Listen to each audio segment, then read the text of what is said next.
Glad you're watching this show. Want to get to the press review now. The Standard newspaper today is leading with Kenya awaits Uhuru move over Hague summons today. That huge, big special seating that has been convened for both houses, the National Assembly and Senate, and widely expected that he will be addressing himself to whether he will attend the status conference or not. It is scheduled for Wednesday. It's just 1 day away. So President is set to address Parliament. He would be the first sitting head of state to appear before ICC if he does choose to attend. Leaders allied to Jubilee scrambled for visas to escort him in show of support.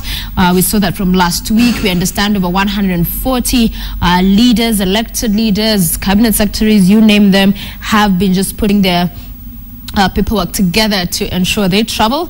Court says case is at a critical stage, hence that summons requiring him to be there in person, not via video link, and also having ruled against a postponement that had been sought by Kenyatta. So the president will this afternoon address an emergency session of Parliament where his summons to appear before ICC in the Netherlands is likely to feature. The special sitting of Parliament comes days after the judges ruled he must go to the ICC in person. So the push to reschedule status conference, you saw Uhuru's lawyers Stephen Kay and Julian Higgins wanted the status conference rescheduled to a later date, convenient to all parties, and that the president be permitted to attend by way of video link. However, the ICC trial chamber ruled it considered the status conference to constitute what they called critical juncture in the proceedings. Further, the dates for the status conference coincided with the opening statements for which the president's presence was required, that it was supposed to be the date, if trial was on, that it would have commenced. So they said then the excuse or the reason that he had other obligations on that particular date did not fly with him, because then if his trial was beginning, he would have still been required to have been at the International Criminal Court in The Hague. So it's a big one this afternoon. We'll be watching to see and hear what the president will say. Meanwhile, the front page picture, transport PS and drivers stopped for speeding. So you know that these speed limits, different parts of the capital, major highways and all. So the transport principal sector in Duvamuli, that's on that page, that picture as well, with Inspector Jacob Otieno, after his driver was stopped for exceeding the 50-kilometer per hour speed limit on Thika Road. He paid 10,000 shillings cash bill for the driver. So he's the boss of these guys, by the way, who are on the road, and TSA guys. So yeah, stopped. And a good thing, shows that the law applies to all, and that as they are the people implementing, they should know that they're also supposed to be under it and not above it. So I wonder if they put the signage though, because that was a big issue initially when this speed limits were put out initially, that there was just this, notice printed out to show which ones. But really, then how do you master all of them and keep them in mind when you're driving to know that at this particular point you should be at 50, at 40, at 30 or whatever. So that signage, the ministry had promised to put them up so that it's easier to be able to then obey those rules as you near these areas where they are set. Then there's Raila, Jubilee playing politics with my security. CORD and ODM leader Raila Odinga, pictured there, says he deserves security and privileges equal to those granted to former President Kibaki. Raila was Kenya's Prime Minister, Kibaki's co-principal in the Grand Coalition government, whose term ended in March last year. So last week in Kwale, Lengo Karisa Mudzomba attacked the CORD leader and Governor Mvurya with a cane. So the PM and Mr. Mvurya said they would not press charges against the man, but the case will be mentioned. That story continues on the second page tomorrow before a court in Kwale. Yesterday, Raila said the Jubilee government was aware that his security was not up to the required standards, but had chosen to play politics with the matter. There is a bill that's supposed to be brought before the House that then would tighten and iron out those issues. But also remember, on this particular question, you saw one of Odinga's aides, Lidowalo, coming out to say that a senator had paid the man to cane Raila. So again, there's some of those details that are coming out from that. He also said that the media reported differently on this particular issue, that in fact at the heart of it was that he had been paid to embarrass the former prime minister. So Raila has demanded that he be accorded the same privileges, including security extended to Kibaki. He said the Jubilee administration is aware that he deserved tighter security and better security. He claimed the state was frustrating his security, alleging it did not provide vehicles and fuel, making it difficult for his security personnel to operate. Also, Raila alleged that there are persistent attempts by the government to embarrass him and deny him rights. So more on page 2 of that. Also, where you'll read about opposition MPs vow to boycott special session to be addressed by Uhuru. We had a number of them yesterday saying, you know what, this is a private matter for the president. He said it during the presidential debate. And as much as now he's a president, according to them, it doesn't change the fact that it's a private matter. So they've said today they are not going to be in Parliament for that special seating where the president will be addressing Parliament. We'll wait to see, and of course we'll talk about it some more on the way it is. That's coming up in just a few minutes. There's inadequate sleep hurting grades in public university. That's what a new study is showing on page 3 of the Standard Day. Researchers cite family problems. They're talking about inadequate pocket money and broken relationships as main causes of insufficient sleep. So guys are stressed out. They're not able to sleep. So those low grades are stalking many public university students because of poor sleep patterns, as they worry about family problems, empty wallets, and love affairs gone sour, because you have more and more people that are in school also stretched in numerous different directions on demands in life. So a team of lecturers now say less sleeping time for stressed students in public universities is a major reason for poor grades, according to their scientific survey that covered 6 institutions. Yes, and you can read more about that story for you on page 3, where there's also 13 Dadaab schools to go digital. Find out how that will happen.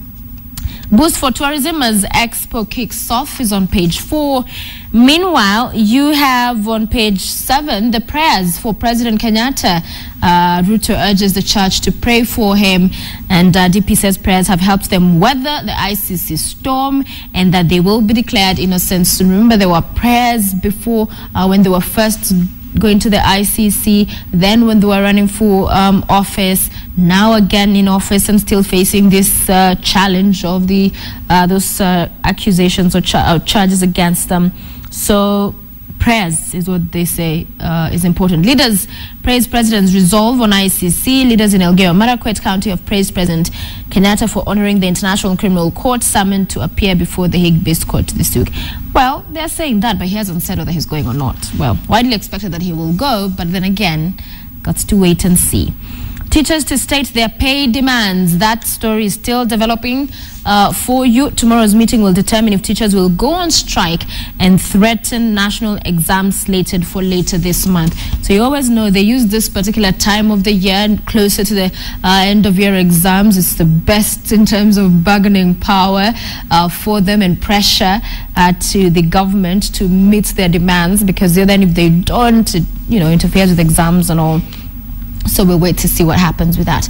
Chelsea disarm the Gunners. I like that headline, very catchy. Paper pitch on the back page of the Standard today. I can tell I'm excited about that loss. So for Packers, title ambitions dented as AFC add to top fries. Relegation woes is in other sporting news, all in fever pitch, and you can grab yourself a copy of the Standard for that, and of course so much more. The Daily Nation as well is leading with today's sitting decision day. Uhuru to brief MPs on ICC. So court MPs to skip session, saying the president will be speaking on private matter. Head of state spent most of the day yesterday, it's reported here, in meetings with close aides and advisors. Jubilee MPs have dropped initial stance urging defiance of ICC summons. Remember, initially when the summons were issued by the court, many of them came out to say no, this court should respect the president, they shouldn't be summoning him. But we've seen them, toe cool down on that. Many of them saying, yeah, it's a good thing, he should just go and witness the death of that case. But then again, it's all a wait and see. Then there's that picture, and you wonder how that happened. It was a road accident. These vehicles were yesterday involved in the crash at Hills Lassie Avenue, Uhuru Highway roundabout. Luckily, nobody died, but it caused a major traffic snarl-up. 3 people were injured. And on Thika Road, a number of motorists were arrested when the National Transport Safety Authority mounted a crackdown as part of its campaign to enforce new speed limits. So you can see that car on top of the other. And yeah, crazy traffic yesterday for that. Then there's a good news when you're planning for your next holiday. Maybe you want to consider one of these places to visit. Kenya hotels beat African rivals to win tour awards.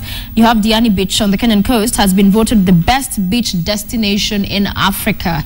The annual awards, which have been described as the Oscars of the travel industry, reward and celebrate excellence across all sectors of the global travel and tourism industry. And there's more details for you on that on page 2, just breaking down for you the national winners. You have a leading car rental company there for you, leading hotel suite, presidential suite at the Villa Rosa Kempinski, Nairobi, won that. Heritage Hotels won the leading Safari Camp brand, and more details there.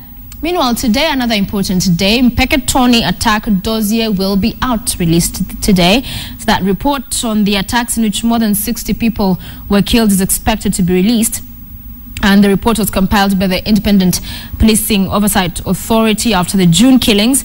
IPOA investigators interviewed residents and police officers. So we will later on in our other bulletins be giving you details of what that report says. On referendum politics, no need for vote push. That is what Deputy President William Ruto is saying. The DP tells Gathering that counties will get more funds without plebiscite, accuses Code of misleading Kenyans. Remember, they formed this team of experts to push on the same, saying that there are other avenues, in fact, where that demand and push for more money to the counties can be achieved and not necessarily via a referendum. Karua, meanwhile, is defending support for Raila's drive. She was part of the campaigns that was in over the weekend.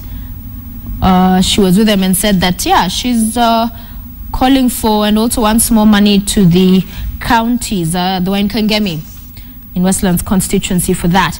And more details of the Hague trials. Uhuru said to address House on ICC cases on page 4 and 5. President urged to face ICC amid prayers. A lot of people just saying, you know what, the best route option would be for him to honor the summons. And the 3 judges who will decide fate of case on poll violence, about them on that page as well. Atwoli and his deputy have this big fallout. Top Labour officials clash over ongoing probe by the CID into unions' dealings is also covered for you in the Nation, the Daily Nation. The Star leads with court plots boycott of Uhuru's speech in Parliament. Ruto, that's the governor, tells of the other Ruto, the deputy president, on the push for more money, or rather the referendum. Then there's Sonko denies paying Raila's Kwale Kena. So here's the senator that Eliud Owalo said caned Raila. No, he's the senator that Owalo said paid the Kena to cane Raila and the governor. So he's come out to say he isn't. It wasn't me. Our supporters in danger, that is what CORD is saying. That there's a plot by state agents to execute the coalition's supporters. Read about that sensational claim there on page 2. MPs to debate bill on impeachment. It has drafted a bill that seeks to enhance on page 4 order in the impeachment of county governor. The bill by the eldest member of parliament, Aidan Canaan, also explains that the governor's impeachment process will no longer be the preserve of the county assemblies. Mutua quizzed over Machako's spending is also in the Start today. And there's a bizarre one on page 12. You'll read about Larry man frog marches his wife to police station. So there's a man in Kinala village, Larry sub-county, on Saturday frog marched his wife to a police station following a domestic quarrel. And the pictures are there for you to see him. You know, this rope around his wife, like arrested with handcuffs, and frog marched him to the police station. Yeah, we quarreled because my husband has another wife, is what his wife says. And then the husband says that this wife is difficult, not like the other one, she's better. Really interesting story there. But grab yourself a copy of your favorite daily and get details of those stories highlighted, and of course so much more. It is now 6:56 a.m. on this Monday, the 6th of October. We take a short break. When we return, the news. And later on today, on the way it is, we are joined by CIC Commissioner Kamotho Waiganjo. We'll have lawyer Ambrose Sweda and the Member of Parliament Agostino Neto with us, discussing the big stories we've been covering for you in the last few days. Do stay with us.